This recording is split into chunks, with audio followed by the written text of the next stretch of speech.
இட்லி தினத்தை முன்னிட்டு மாதவரத்தில் 60 வினாடிகளில் 100 வகையான சட்னிகளை தயாரித்து அசத்திய பெண்கள். உலக இட்லி தினத்தை முன்னிட்டு சென்னை மாதவரத்தில் தனியார் அடுக்குமாடி குடியிருப்பில் பெண்கள் 100 வகையான சட்னி தயாரித்து லிங்கன் சாதனை புத்தகத்தில் இடம்பெற்றனர். மாதவரம் அடுக்குமாடி குடியிருப்பில் 1 நிமிடத்தில் 100 வகை சட்னிகள் சாதனை இந்த நிகழ்ச்சியை முன்னாள் சுகாதாரத்துறை அமைச்சர் HV ஹண்டே துவக்கி வைத்தார். நிகழ்ச்சியில் சிறப்பு விருந்தினர்களாக ஆச்சி மசாலா நிறுவனர் பத்மசிங் ஐசக், அடையார் ஆனந்த பவன் உரிமையாளர் ஸ்ரீனிவாச ராஜா, பெருந்தலைவர் காமராஜரின் பேத்தி கமலிகா காமராஜ், பாரதியாரின் பேத்தி கவிஞர் உமா பாரதி உள்ளிட்டோர் பங்கேற்று சிறப்பித்தனர். மாதவரம் தனியார் அடுக்குமாடி குடியிருப்பில் இந்தியாவில் உள்ள அனைத்து மொழியினரும் மதத்தினரும் வசித்து வரும் நிலையில் சகோதர சகோதரி உணர்வுடன் அனைவரும் ஒன்றிணைந்து குடியிருப்பு நல சங்கம் சார்பில் இட்லி தினத்தை முன்னிட்டு சட்னி தயாரித்தனர். 60 வினாடிகளில் 100 விதமான சட்னி தயாரிக்க 100 பேர் கொண்ட மகளிர் குழுவினரை காய்கறி சட்னி, பழவகை சட்னி, கீரை சட்னி, வேர்க்கடலை சட்னி, தேங்காய் சட்னி, குழந்தைகள் சட்னி, உலர்ந்த பழங்கள் சட்னி, மருத்துவ குணமுள்ள சர்க்கரை நோய் சட்னி, கொலஸ்ட்ரால் குறைப்பதற்கான சட்னி, அது மட்டுமல்லாமல் ஃபாஸ்ட் ஃபுட் உணவிற்கு ஏற்ற சத்தான சட்னி என வகை வகையான 100க்கும் மேற்பட்ட சட்னிகள் தயாரித்தனர். அடுக்குமாடி குடியிருப்பில் தமிழ், தெலுங்கு, கன்னடம், மலையாளம், உருது, பஞ்சாபி, பெங்காலி என அனைத்து வகையான மக்களும் இருப்பதால் சகோதரத்துடன் பழகி அன்பு பாராட்டி வருவதாக ஏற்பாட்டாளர் தெரிவித்தனர்.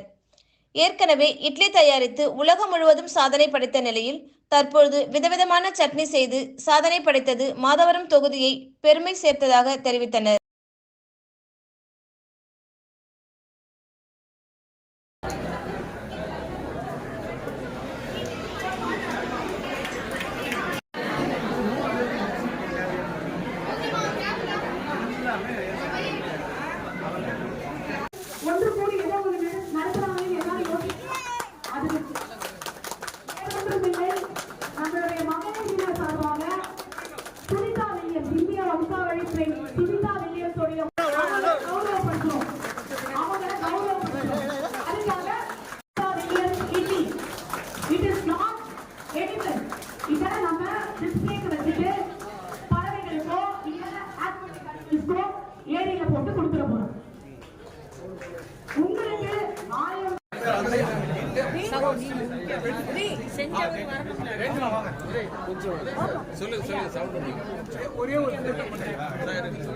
கொஞ்சம் பேக்கா வந்துருங்க, பேக்கில் வந்துருங்க.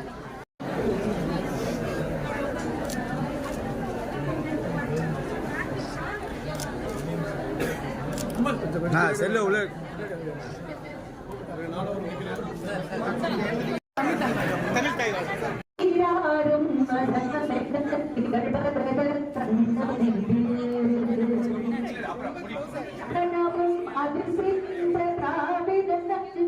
அமைச்சராக நான் இங்கே வந்து பார்த்த காட்சிகள் எனக்கு வியப்பு ஏற்படுத்தியுள்ளது.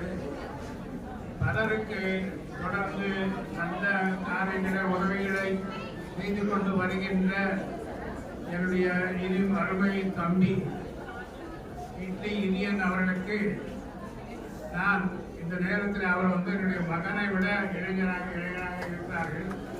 அவருக்கு இந்த நேரத்தில் உங்கள் நற்பணிகள் நீடொழி வாழ வேண்டும், நீங்கள் நீடொழி வாழ்க என்று வாழ்த்தி அவருக்கு நான் மரியாதை செய்ய கடமைப்பட்டிருக்கின்றேன்.